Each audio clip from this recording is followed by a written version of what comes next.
요즘에 그래서 분양가가 문제거든요. 이제 시가 분양이라고 나옵니다. 광어가 2만 원이면 2만 원이니까 먹는다. 광어가 4만 원이면 4만 원 비싸지만 4만 원이니까 어쩔 수 먹는다 이러잖아요. 청약시장의 분양가도 그렇게 되는 겁니다. 옛날 같으면 그거 너무 비싸다고 안 받았을 텐데 지금은 그거를 용인한다는 거죠.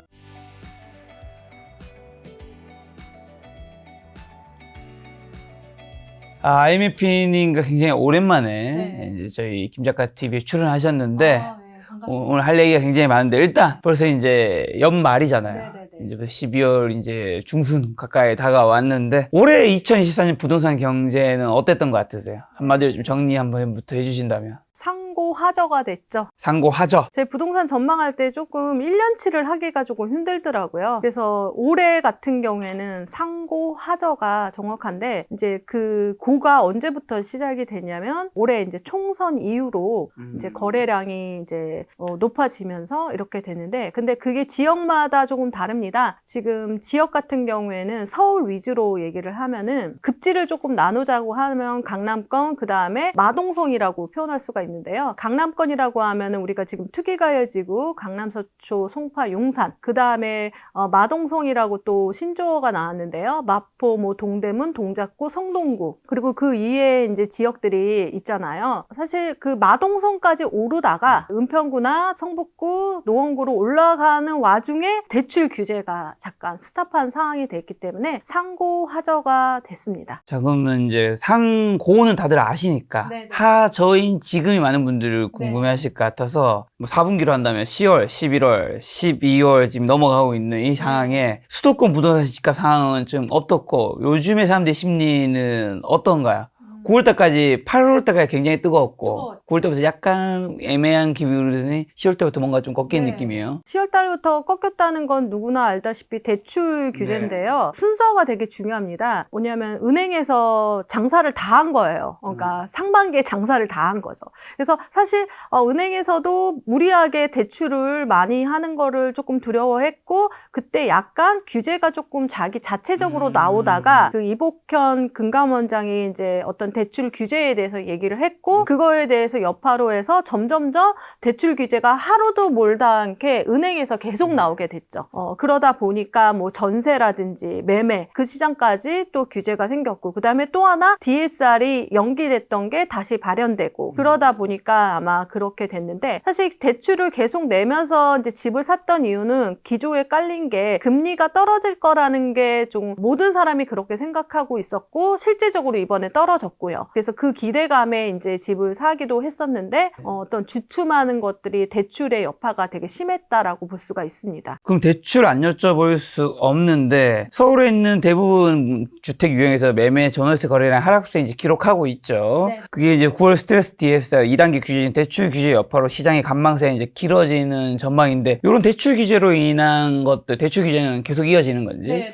그 다음에 이런 영향으로 인해서 집값의 영향은 앞으로 어떻게 보시는지?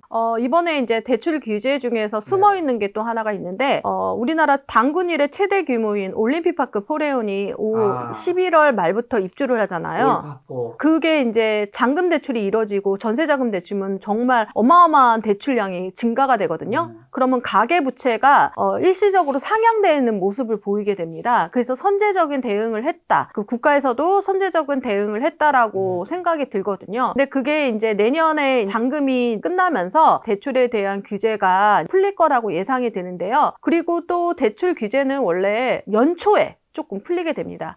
그것 때문에 집을 매수하지 않은 분들이 조금 매수를 하고 있더라고요. 그러니까 내년 잔금으로 해가지고 지금 당장은 조금 빠르게 진행되진 않지만 매수는 그렇게 해서 이루어지고 있다라고 보여집니다. 정부가 2025년에는 부동산 정책 어떻게 펼칠까요? 이제 상승 얘기하신 분들은 대출 규제 이거 계속 할 수 있는 문제가 아니다. 네, 맞습니다. 풀어줄 것이 얘기하는 분들이 있고 다른 쪽에서는 아니 이게 쉽게 안 풀걸 그리고 실수요자들 다 샀어 이제 떨어지는 거 이렇게 얘기하시는 분도 있잖아요. 실수요자가 다 샀다고 생각하는데 계속 실수요자가 생깁니다. 그렇기 때문에 다 샀다기보다는 지표로 생각할 때 금리 지표인데 이제 3%대 되면 매수세가 생긴다라고 얘기를 하거든요. 오늘 뉴스에서도 나왔는데요. 올림픽파크 포레온이 잔금 대출이 4.6에서 4.0까지 내려갔다고 합니다. 내년에는 이제 3%대로 시대로 진입한다라고 보거든요. 그래서 미뤄왔던 그 매수세도 붙을 것 같은데요. 그 중에서 하나가 이제 전세입니다. 알다시피 전세가 계속 부족한 상황이라고 얘기했지만 지금은 전세가 나가고 있지 않는 상황이죠. 사실 여러 가지 여파로 인해서 그렇게 되고, 입주 물량도 입주 물량이고, 하나 이제 대출 규제 중에서 되게 재미났던 대출 규제가 뭐냐면, 기존 집에 대출이 있으면 전세 자금을 대출을 못 한다라고 하더라고요. 그러니까 예를 들어서 갭 투자도 못 하고요. 그리고 기존의 집주인이 대출을 가지고 있으면 또 내가 나갈 때 상대방인 세입자가 전세 자금 대출이 안 되거나, 그러니까 이게 원활하게 돌아가지가 않는 거죠. 그런 대출 규제도 생겼는데 이번에 특이한 거는 예전에 대출 규제는 나라에서 이제 정하거든요. 근데 최근에는 은행별로 이런 대출 규제가 생기는 거죠. 그래서 각각 다른데 예를 들어서 국민은행 같은 경우에는 서울에서 뭐 은행 그 모집하는 사람이 있거든요. 대출 딜러라고 표현하면 대출 딜러라는 분들의 상품을 받지 않기로 해가지고 뭐 여러 가지가 생깁니다. 그래서 그런 것들이 이제 각 은행별로 있다가 내년 초에는 어차피 그분들도 이제 장사를 해야 되잖아요. 은행 장사를 하게 되면 조금 대출을 풀어준다거나 그리고 금리가 조금 내리면 또 그런 부분들이 있겠죠. 근데 바로 되지는 않을 것 같고요. 내년 같은 경우에는 상저하고가 되지 않을까. 반대로. 반대로 그렇게 되지 않을까. 그렇게 되고요. 기폭제의 역할은 지금 워낙에 국내 정세가 너무 급변하게 변하기 때문에 요즘은 뭐 어지럽습니다. 네. 어느 시점에서 그게 변화가 되는지는 계속 꾸준하게 봐야 되는 거죠. 이번 연도에서 특이하게 총선 이후로 바로 그날 이후로 퍼져나가는 모습들을 보면서 사람들이 조금 기다렸다가 관망하다가 집을 샀구나라고 보여집니다. 총선 이후로 뭐가 퍼져나가요? 네, 거래량이. 거래량이. 네, 그때 당시 총선에 이제 앞뒤로 이제 쉬는 날이 많았잖아요. 소장님들이 밥 먹을 새도 없었다. 그렇게까지 얘기할 정도로 그때가 기폭제가 역할을 했다라는 거죠. 지금 최근에 그러면 서울 아파트 기준으로 10월, 11월 거래량은 지금 어떻게 되고 있어요? 많이 줄었죠? 완전히 뚝 끊겼는데요. 되게 재미난 뉴스 같은 경우에는 일명 이런 말들이죠. 트로피 아파트라고 합니다. 트로피 아파트. 어떤 데들이죠? 트로피 아파트. 우리가 이름만 대면 아는 아파트. 얘기해 주세요. 원베일리, 반포, 원벨리, 아크루 리버파크, 반포 아크루 리버파크, 뭐 압구정 현대, 압구정 현대 아파트, 네, 그리고 뭐 반포자이, 반포 레미안 퍼스티지, 반포 위주로 좀 많이 되는 거는 토지거래 허가제. 그러니까 그런 부분이 아니고 갭 투자도 가능한 지역이기 때문에 아마 그런 트로피 아파트에 대한 수요가 그래도 있어서 최고가를 계속 경신하는 거예요. 지금도? 네. 압구정 같은 경우는 지금 그렇습니다. 12월인데 네. 압구정, 반포도? 네. 그렇습니다. 계속 떨어지지 않으니까 아마 네. 그렇게 되는 거고 최근에 뉴스에서는 강동구에서 조금 주춤했다. 그런 기사만 조금 나오고 있습니다. 자, 지금 트로피 이게 아파트 얘기해 주셔서 그럼 똘똘한 한채 선호 현상과 이게 다 맞물린 거일 텐데 네, 맞습니다. 강남 3구 마용선이 수도권에서 특히 많이 올랐죠. 강남 3구, 강남구, 서초구, 송파구, 마포구, 용산구, 송동구. 지금 정확하게 어떤 상황인데요? 그럼 하나씩. 지금 상황 같은 경우에는 트로피 아파트만 지금 거래가 잘 되고 있다. 그리고 그 밑에 단은 아직 지금 거래가 정지되어 있는 상태고, 그 다음에 전세 같은 경우에도 이제 올림픽파크 포레온의 영향으로 조금 거의 이제 주춤하다가 저번 주부터 이제 조금 물꼬가 터지기 시작하더라고요. 그래서 이제 조금씩 이제 준비하시는 분들이 있고, 이번 학군 수요 같은 경우에 조금 움직이고 있다. 이렇게 보여집니다. 계속해서 그래서 목동 같은 경우에는 전세값이 오르고 있거든요. 그리고 대치동도 마찬가지고요. 그래서 국지적으로 양 그 시장이 너무 다르기 때문에 단편적으로 판단할 수가 없다라는 거죠. 지금 전세가 얘기해 주셨는데 2024년 부동산 시장 보면 전세가가 굉장히 많이 상승했었잖아요. 그 원인은 뭐고 전세 가격이 상승하면 매매가 올린 부분도 분명히 있었을 텐데 앞으로 2025년은 어떻게 되는 건가요? 제가 이제 24년도에 이제 전세값 오른 거는 뉴스에서도 계속 얘기를 했지만 2+2 계약갱신이 이제 딱 됐던 시점이었고 그리고 2년 전에 워낙에 전세가 떨어졌습니다. 그때 당시에 왜 그렇게 전세가 떨어졌었냐면 기억하실지 모르겠지만 그때 이자 금리가 엄청 상승할 때였어요. 그래서 전세자금 대출을 냈던 분들이 만약에 60만 원을 이자를 냈던 사람이 120만 원이 됐던 시절이에요. 그래서 저도 그것까지는 전세자금 대출을 안 내보니까 못 느꼈는데 그 사람들이 다 월세로 이제 전환을 해 가더라고요. 그러면서 그 전세값이 폭락을 했죠. 거의 폭락이란 표현을 할 정도로. 개포 쪽에 있는 아파트가 입주장이었었는데 그때 84 기준으로 전세가 9억이었습니다. 아, 이러면 나도 가고 싶다.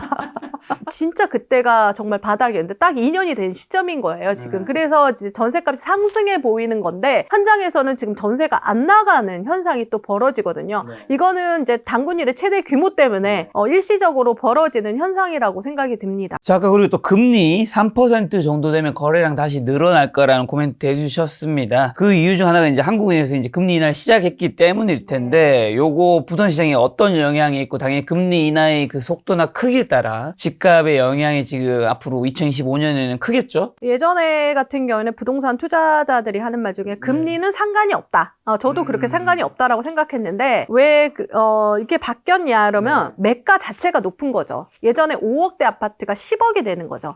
그러다 보니까 대출 규모 양이 늘어난 거죠. 2배로. 그러니까 이자도 2배가 되다 보니까 금리에 민감하게 부동산 시장이 반응하게 됐다라는 거죠. 그리고 유동성도 되게 중요한데요. 예전 유동성은 한국은행에서 돈을 푸는 걸로 됐잖아요. 부동산 시장에 들어오는 돈이 조금 달라진 게 있습니다. 요즘 코인하고 주식 쪽으로 이제 들어오거든요.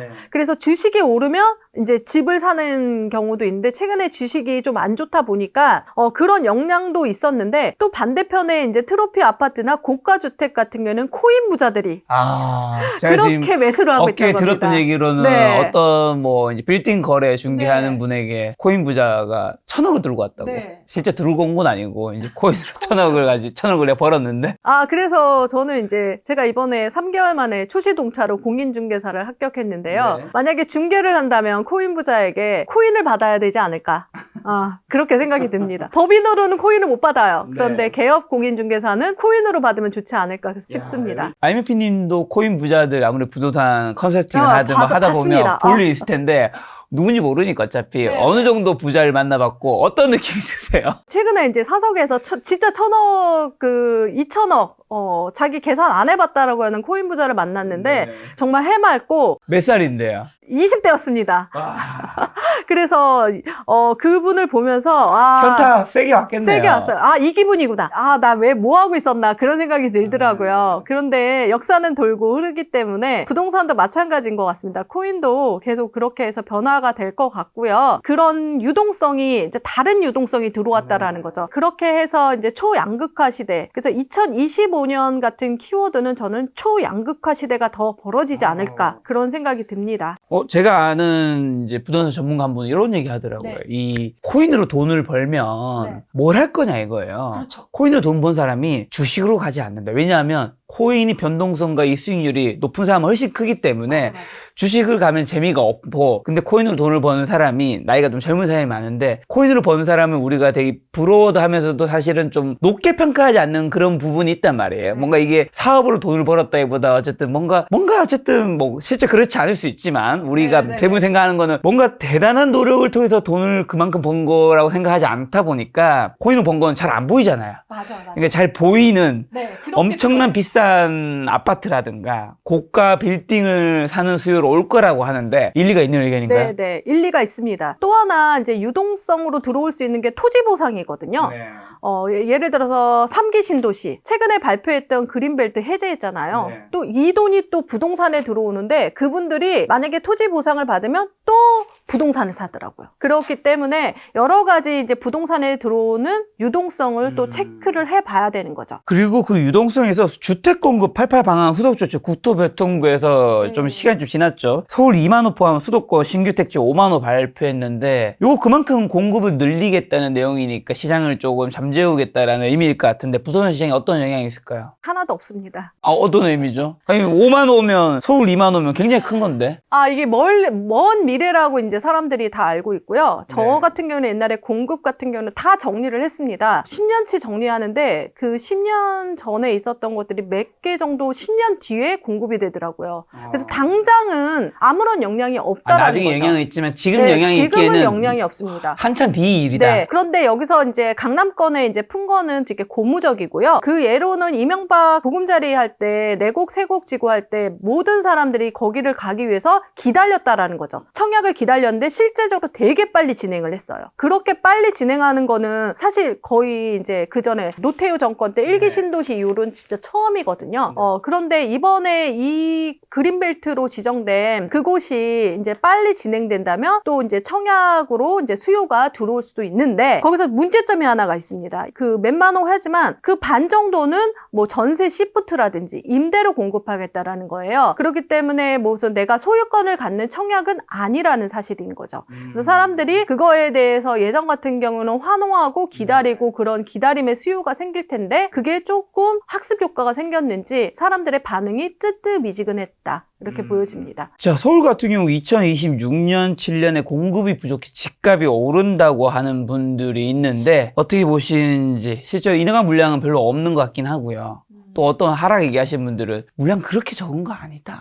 뭐 이렇게 얘기하시는 분도 있고요. 똑같은 수치도 뭐 해석을 다르게 해버리시는 다르게 해버리니까. 네, 그렇긴 그러니까 한데 시청자는 헷갈리는 건데 제 생각에는 저는 양쪽 다 들어보면 맞는 것 같죠. 물량 부족은 맞는 것 같은데 아니 시장은 하락할 수 있겠지만 물량 부족은 맞는 것 같은데 서울은 계속 물량 부족입니다. 이제 누적된다고 표현하죠. 네네. 물량 부족이 누적이 되면은 그게 더 커지는데요. 단기간에 서울에 이제 집값이 올랐던 거를 한번 체크를 하면요. 88 올림픽 이후 단기간에 이제 상승을 했고 그리고 이제 IMF 이후로 단기간에 상승했던 2006년, 2007년이 있었고요. 네. 그 다음에 이제 코로나 이후로 2020년, 21년도에 이제 상승이 있었습니다. 좀 다른 양상인데요. 88 올림픽 때는 이제 인구가 폭발적으로 증가되고 그러다 보니까 집이 되게 부족했죠. 그런 것도 있었고 IMF 같은 경우에도 집을 짓지 않았죠. 예로 들면 제가 이제 투자를 하다 보면은 직장도 다니다 보면 더 느껴지는데 집을 짓지를 않았습니다. 집을 짓지 않아서 2001년, 2002년도 같은 경우에는 전세를 보지 않고 계약을 했거든요. 네. 제가 진짜 실사례입니다. 제가 그때 집을 구해야 했기 때문에 그 정도로 집이 없었던 거죠. 그게 여파로 이제 누적되다가 2006년, 2007년도에 폭발적인 상승이 이루어졌거든요. 그리고 이번 같은 경우에는 이제 시장에서 계속해서 누적됐던 거는 금융위기 당시에 또 집을 짓지 않았습니다. 그 예로 이제 15년, 16년도에 거의 없었죠. 그때 당시에 유행어가 하나가 있었는데요. 깡패 전세라는 게 유행어였어요. 전세값을 그냥 높게 해도 들어온다. 그래서 제가 그때 갭 투자를 했죠. 그리고 그때 이제 공급이 없었던 것들이 있었는데요. 날짜를 딱 정해서 2026년, 27년이라고 이렇게 하지 않아도 지속적으로 그게 누적되면 물량이 없는 게 누적되면 어느 순간 폭발하게 되어 있다라는 건 정설입니다. 그 중에서도 근데 딱 날짜를 말할 수는 없어요. 제가 예전 같은 경우는 이때쯤 2년 뒤면 되겠지. 그런데 이제 계약갱신 것도 있고요. 뭐 여러 가지 이제 대외 사정도 너무 많죠. 뭐 금리라든지 트럼프 정부라든지 그리고 특히 정책. 우리 정세 지금 어떻게 부동산은 또 정책하고 또 맞물려 들어가니까 이것들에 대해서 또 더 생각을 해야 되죠. 근데 누적되는 양은 적다. 네. 그렇게 표현할 수가 있습니다. 공급이 지나치게 부족한 게 누적되면서 수요가 언젠가는 폭발할 네, 것이라고 그런 순간은 보는 것 같네요. 있습니다. 지금 트럼프 말씀해 주셔서 트럼프 이제 2.0 시대가 내년 1월 22일부터 집권을 시작하는데 이게 뭐 한국 부동산 시장에 영향을 주는지랑 이제 또 미국 대통령이 얘기해서 한국의 대통령도 얘기 안 할 수는 없으니 한국에는 굉장히 얼마 전에 많은 국민들이 걱정 어린 사건도 있었는데 주식과 코인에는 영향을 줬단 말이죠. 우리 국민 모두가 봤죠. 코인은 1억 3천 하던 게 8,800까지 일시적으로 떨어졌다가 지금 다시 회복해서 1억 4천 어쨌든 영향을 줬다가 다시 괜찮아진 거고 주식시장은 다행히 이제 겸용이 철회되면서 그 다음날이 이제 크게 떨어지진 않았지만 그 이후로 어쨌든 하락적인 좀 조조한 분위기랑 달러가 너무 올라 버렸습니다. 너무 깜짝 놀랐습니다. 그날. 지금 1,430원 뭐 이렇게 돼버렸는데 국가 전체적인 이미지도 좀 손상이 있는데 부동산에도 영향이 있나요? 네, 부동산에도 영향이 있는데요. 시간이 지나면서 그게 나올 것 같아요. 바로 현상에서는 그게 반응이 별로 없었습니다. 그렇죠. 원래 이제 부동산은 조금 제일 늦게 느리잖아요. 느리게 되기 때문에 근데 영향은 있죠. 이제 경제적인 그런 시장이 침체가 되면 당연히 부동산에도 영향이 있을 거라고 생각이 듭니다. 그 중에서 영향 중에서 조금 최근에 나왔던 게 뭐냐면 전세 수요가 월세로 이제 가는 거죠. 근데 그 전세 수요가 전세를 못 찾기 때문에 계속 월세로 가기 때문에 월세 값이 상승하면서 주거 비용이 또 많이 들어간다라는 겁니다. 또 반대로 매매랑 월세로 이렇게 갈라지는 현상이 생기면서 좀 더 이거에 대해서 내가 경제적인 계산을 하게 되는 거죠. 월세를 사는 돈하고 매매를 사는 돈하고 조금 비교를 하게 되는 거죠. 예전 같은 경우는 전세는 그냥 딱 넣어놓으니까 그걸 비교까지는 하지 않았습니다. 그래서 그런 부분이 있을 것 같고요. 트럼프 정권이 들어서면서 뭐 부동산의 영향을 확 직접적으로는 되진 않을 것 같고요. 간접적인 효과는 있다라고 보여집니다. 그리고 부동산 상승의 기폭적으로 인플레이션 얘기하는 분들이 있잖아요. 월세, 네. 임대료, 시공, 인건비 다 올라가는데 집값이 안 오를 수 없다. 맞습니다. 요거는 어떻게 보시나요? 이건 당연한 거 아닌가요? 네. 우리가 보면은 뭐 짜장면 값이 오르고 요즘 김밥집이 없어진다고 합니다. 그거랑 똑같은 거죠. 그래서 지금 월세, 임대료, 시공비, 인건비 계속 늘어나다 보니까 요즘에 그래서 분양가가 문제거든요. 분양가가 이제 서울에서는 이제 시가 분양이라고 나옵니다. 시가라고 하면은 광어가 2만 원이면 2만 원이니까 먹는다. 그리고 광어가 4만 원이면 4만 원 비싸지만 4만 원이니까 어쩔 수 먹는다 이러잖아요. 네. 그 지금 서울 그 청약시장의 분양가도 그렇게 되는 겁니다. 옛날 같으면 그거 너무 비싸다고 안 받았을 텐데 지금은 그거를 용인한다는 거죠. 청약 같은 경우에는 주변 시세보다 싸야지 조금 더 많이 들어가고 그렇죠. 계약을 하는데 주변 시세보다 약간 비싸도 합니다. 왜요? 신축이라서? 네, 신축이라서. 그리고 알고 있어요. 2년 뒤에 서울에 집이 없을 것 같아서 지금 만약에 청약을 하면 계약금 정도만 필요하고 2년 뒤, 3년 뒤 내 돈이 필요한 상황이다 보니까 1주택자도 청약시장에 뛰어들면서 이 인플레이션이라는 게 그냥 단순하게 봐도 분양가가 인플레이션 되고 있다라고 보여집니다. 야, 신축. 저 나중에 결혼하면 정말 신축에 살고 싶은데. 이게 신축에 살고 이제 트로피 아파트 그게 뭐냐면 인스타 찍기 좋아서 그런 의미도 있다라고 하더라고요. 그렇죠. 그래서 그것도 얘기죠. 또 새 아파트 그 뽀송뽀송한 느낌이. 네, 좀 약간 평면도 그렇고. 거기다 또 커뮤니티 같은 게 있으면 네네네. 거기 가서 이제 수영도 하고. 네, 얼마나 좋겠습니까? 네, 요즘에 이제 안에서 모든 걸 해결하기 때문에 그런 것들이 좀 니즈가 더 강하다라는 거죠.